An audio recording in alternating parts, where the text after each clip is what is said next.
नमस्कार दोस्तों, आप देख रहे हैं न्यूज नशा और मैं हूं आपके साथ अनु जैन रोहतगी। देश में कोरोना के हालात बद से बदतर होते जा रहे हैं और इसके पीछे सबसे बड़ी वजह जो एक्सपर्ट्स बता रहे हैं, हमारी अपनी लापरवाही। जिस तरह से हमने एकदम से ही, जैसे ही बैन खत्म हुआ, लॉकडाउन खत्म हुआ, जिस तरह से हमने बाहर निकलना शुरू कर दिया, सारी सीमाएं तोड़ दी, उसके चलते आज ये हाल हुआ है। हमने रैलियां भी शुरू कर दी, हमने कुंभ में भी स्नान शुरू कर दिया, हमने पार्टियां भी शुरू कर दी, हमने मॉल में भी जाना शुरू कर दिया और अभी भी लोग बाज नहीं आ रहे हैं, बावजूद इसके कि देश में हालात जिस तरह से पहुंच रहे हैं।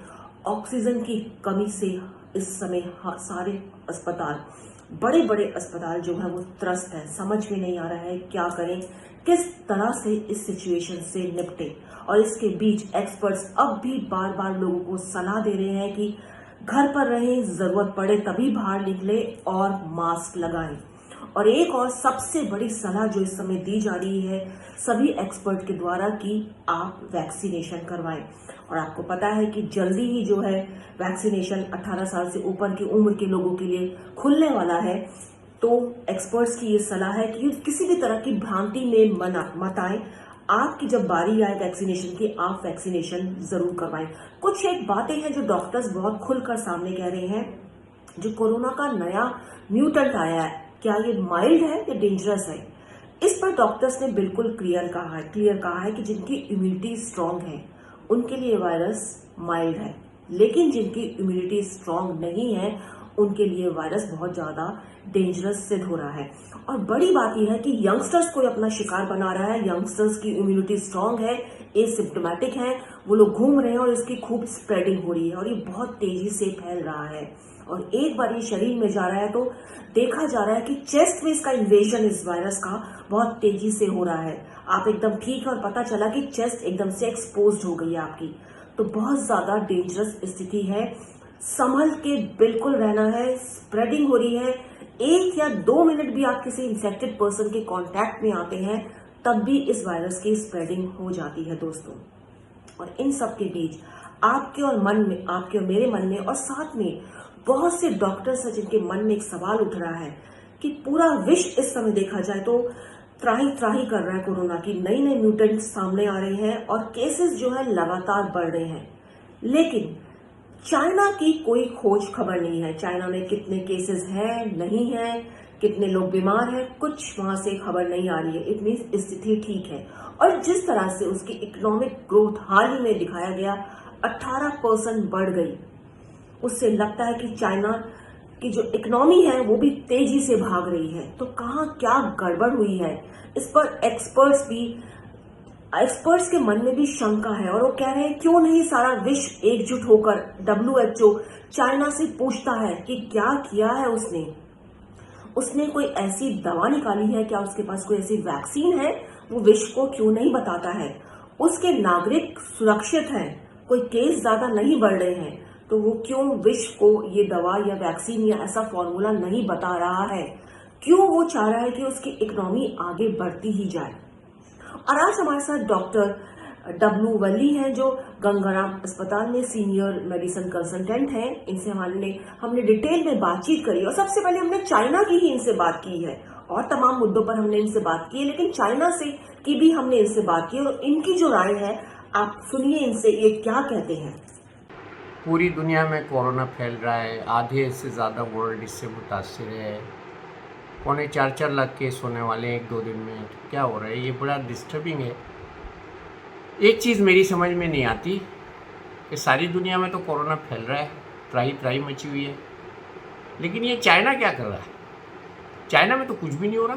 उन्होंने कौन से ऐसी संजीवनी बूटी खा ली है, कौन सा ऐसा अमृत पी लिया है, क्या किया है उन्होंने। उनसे पूछना चाहिए पूरी दुनिया को, भाई हमें भी इलाज बता दो। ऐसी तो बात अच्छी नहीं है। आपने जो किया है, अपने लोगों को किया है, उनमें अब कोरोना नहीं हो रहा है, कोई रिकरेंस नहीं हो रहा, कोई रिलैप्स नहीं हो रहा, कोई मर नहीं रहा, हमें तो बता दो। इतनी बड़ी इंसानियत को बचा लो, कुछ बता दो, पूछना चाहिए। ये सवाल है मेरे मन में।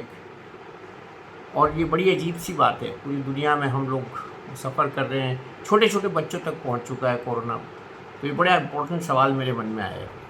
तो जैसा कि डॉक्टर वल्ली खुद कह रहे हैं कि बिल्कुल पूरे विश्व को एक समय एकजुट होना चाहिए और चाइना से जरूर आंसर लेना चाहिए कि उसने ऐसा क्या किया है कि चाइना में सब सेफ चल रहा है और पूरे विश्व में म्यूटेंट्स होते आ रहे हैं। जैसा कि मैंने आपको पहले बताया कि म्यूटेंट बार बार हो रहा है ये, और ये जो नया म्यूटेंट हुआ है ये यंगस्टर्स को, बच्चों को अपना शिकार बना रहा है, और जिनकी इम्यूनिटी डाउन है उनके लिए बहुत ज्यादा खतरनाक हो रहा है। और ऐसे में एक बहुत बड़ा जो एक्सपर्ट्स कह रहे हैं कि आपको वैक्सीनेशन लगवाने की बहुत ज्यादा जरूरत है।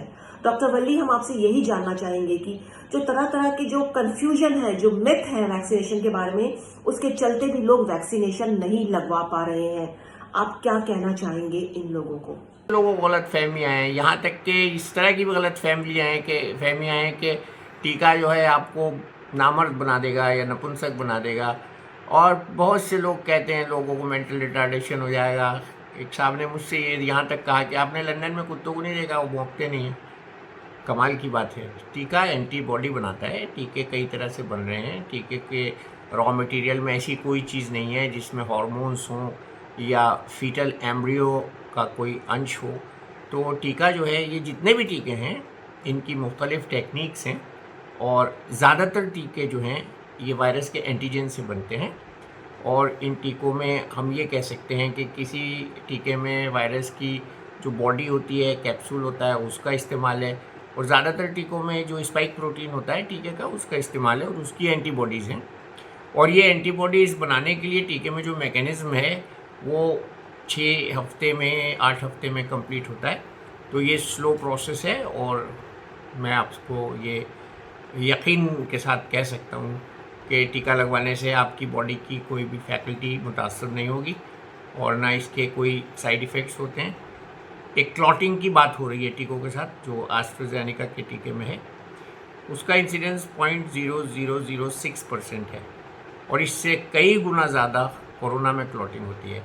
तो इसलिए बिल्कुल मत डरिए और अपनी टर्न पे टीका लगवाइए। और बहुत अच्छी बात है, हमारे 18 साल से ऊपर के लोगों का रजिस्ट्रेशन कल से शुरू हो रहा है, और उसके लिए आप जाइए, सब लोग जाएं। टीका का जो कार्यक्रम है उसको सक्सेसफुल बनाएं, इससे पहले कि टीके भी ख़त्म हो जाएं। तो टीका लगवाइए, आगे बढ़िए। तमाम तरह के मिथ को साइडलाइन कर रहे हैं डॉक्टर वल्ली, और कह रहे हैं कि आप वैक्सीनेशन जरूर लगवाएं। और दोस्तों, आपको बता दें, डॉक्टर ने तो आपको बताइए, और साथ में जो आपकी होम मिनिस्ट्री ने जो एक रिसेंटली जो इन्फॉर्मेशन जारी की है, उससे आपको पता चल गया होगा कि वैक्सीनेशन लगने के बाद कोरोना होने के चांसेस कितने कम हो जाते हैं, हॉस्पिटलाइजेशन के चांसेस कितने कम हो जाते हैं। तो वैक्सीनेशन एक सुरक्षा कवच की तरह आपका काम कर रही है। इससे मत घबराइए कि वैक्सीन लगने के बाद भी कोरोना हो रहा है। कोरोना हो रहा है, लेकिन हॉस्पिटलाइजेशन बहुत कम हो रहा है। एक और जो समस्या सामने आ रही है इस समय, लोग फिर एक बार फिर से अपनी इम्यूनिटी बढ़ाने के चक्कर में तमाम तरह के देसी नुस्खे घर में बैठे बैठे कर रहे हैं, बिना किसी डॉक्टरी सलाह के। व्हाट्सएप पे तमाम मैसेज चल रहे हैं। क्वैक जो है वो लगातार अपनी जो व्हाट्सएप पे इधर उधर मैसेजेस हो रहे हैं कि आप ये काढ़ा पीजिए, ये काढ़ा पीजिए, और किस तरह की प्रॉब्लम सामने आ रही है। आपका लिवर जो है वो डैमेज हो रहा है, आपका स्टमक डैमेज हो रहा है। इस तरह की प्रॉब्लम्स डॉक्टर्स के पास ज्यादा आ रही हैं।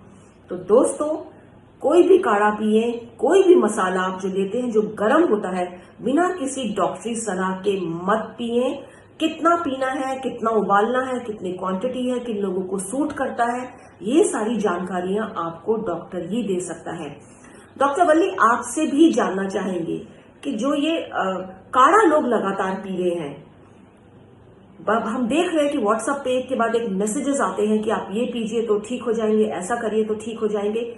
इसको लेकर आप क्या संदेश देना चाहते हैं? हमारे यहाँ हर तीसरा आदमी जो सड़क पर चल रहा होता है वो डॉक्टर होता है, वैद्य होता है, या हकीम होता है, या क्वैक होता है, कुछ तो होता है।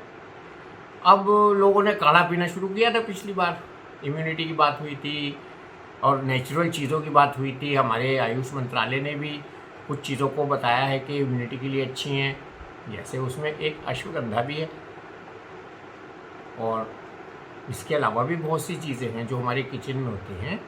दालचीनी है, और कलौंजी है, और नींबू है। ये सब चीज़ें बहुत अच्छी हैं सेहत के लिए। लेकिन अगर सारे मसाले मिला लिए जाएं, दालचीनी के साथ और भी मसाले जो गर्म होते हैं वो मिला लिए जाए, लौंग भी मिला ली जाए, हल्दी भी मिला ली जाए, धनिया भी मिला लिया जाए, अजवाइन भी मिला ली जाए। तमाम जो जितने मसाले होते हैं सब बहुत गर्म माने जाते हैं और हमारे देश में इसलिए खाए जाते हैं क्योंकि हमारे देश का सर्दी गर्मी वाला गंगा जमनी वाला माहौल है। अब कोई ये तो बताता नहीं कि कितना पीना है, कोई ये भी नहीं बताता कितनी देर तक इसको उबालना है, कोई ये भी नहीं बताता दिन में कितनी बार पीना है। अब लोग खाली हैं, लॉकडाउन में घर बैठे हैं, तो 6-6 बार काढ़ा पिया जा रहा है। चाय की जगह भी काढ़ा, दूध की जगह भी काढ़ा, खाने की जगह भी काढ़ा, नाश्ते की जगह भी काढ़ा। और हम एक पागलपन की हद तक इसको कर रहे हैं। उसका नतीजा ये हो रहा है कि कुछ लोगों के लीवर पर और पेट पर इसका असर हो रहा है। पेट पर क्या असर हो रहा है? जब कोई भी इस तरह का इरिटेंट मसाला पेट में जाता है तो पेट की जो झिल्ली होती है अंदर की उसको इन्फ्लेम कर देता है, उसको हम गैस्ट्राइटिस कहते हैं।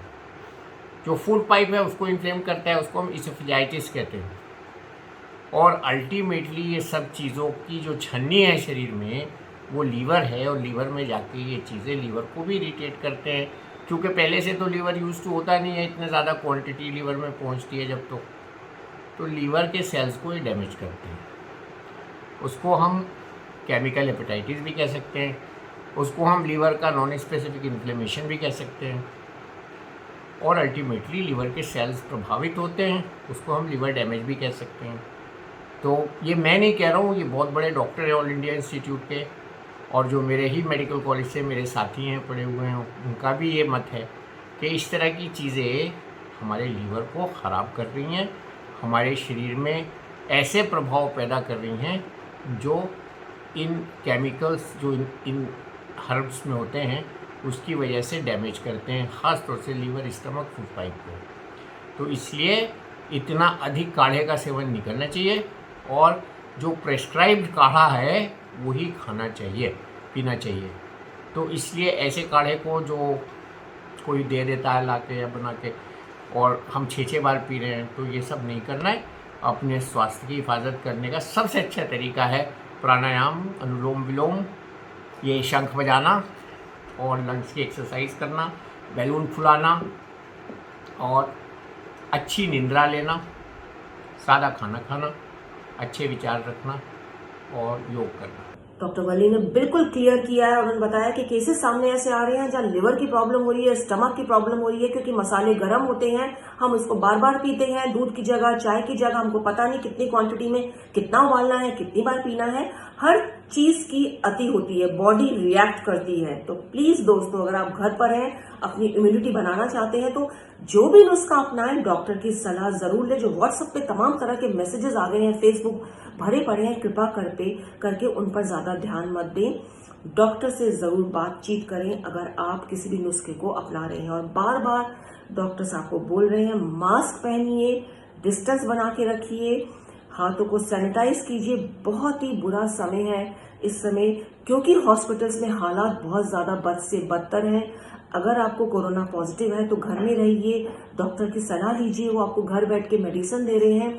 उसके साथ साथ आपको ब्रीदिंग एक्सरसाइज बताई जा रही है, आपके खाने पीने के बारे में बताया जा रहा है, उनकी सलाह पर अमल कीजिए। हॉस्पिटल्स में हालात बहुत बदतर हैं। अगर लगता है कि हमको हॉस्पिटल जाना है और करना है क्योंकि बेड नहीं है इस समय, तो कोशिश कीजिए जो डॉक्टर आपको बोल रहे हैं उसका आप पालन करें। एक्सरसाइज जरूर करनी है आपको, ब्रीदिंग, क्योंकि इससे आपके जो लंग्स में जो ऑक्सीजन सैचुरेशन की जो होता है उससे आपको कम होता है। सैचुरेशन जो है वो उसमें कमी देखी जाती है अगर आप एक्सरसाइज करते हैं तो। एक्सरसाइज लगातार कीजिए, डॉक्टर्स के संपर्क में रहिए और कोशिश कीजिए कि एक पॉजिटिव एटीट्यूड रखिए। फैमिली है, आपस में दोस्त है, मिल बांट के आपस में बात कीजिए। किसी की अगर आप मदद कर सकते हैं, अगर आपके पास कोई मेडिसिन है, आपके पास कोई ऑक्सीजन सिलेंडर है, अगर आपकी जान पहचान में कोई हॉस्पिटल में कोई बेड खाली है, तो कृपा करें इस समय और कोशिश करें कि जो नीडी लोग हैं उनकी आगे बढ़कर मदद करें। समय ऐसा आ गया है दोस्तों कि हमको एक दूसरे की मदद करनी पड़ेगी, क्योंकि हालात इस समय खराब हैं और हमको ये लड़ाई जीतनी है। लड़ाई हम तभी जीत सकते हैं जब हम करप्शन से बचेंगे, ब्लैक मार्केटिंग से बचेंगे, उन लोगों को एक्सपोज करेंगे जो दवाइयों की ब्लैक मार्केटिंग कर रहे हैं, इंजेक्शन की ब्लैक मार्केटिंग कर रहे हैं इस समय, सिलेंडर बेच रहे हैं इस समय, उनको हमको एक्सपोज करना है दोस्तों, और हम सब मिलकर ये कर सकते हैं। न्यूज नशा ने ये पहल की है, डॉक्टर के जरिए आप तक ये मैसेज लाया, और हमारी कोशिश रहेगी टाइम टू टाइम तक हम आपको कुछ अपडेट देते रहें, छोटे छोटे नुस्खे आपको बताते रहें दवाओं के बारे में एक्सपर्ट्स के माध्यम से, जिससे आपको घर बैठे कुछ ना कुछ नॉलेज मिलती रहे। इसलिए आप देखते रहिए हमारा चैनल न्यूज नशा, आदत हर खबर की। और आप हमसे जुड़े रहने के लिए सब्सक्राइब करें YouTube पर, फॉलो करें Twitter पर और लाइक करें Facebook पर। और ज्यादा जानकारी के लिए न्यूज नशा की वेबसाइट पर जाएं। आपको टाइप करना होगा सिर्फ न्यूज नशा।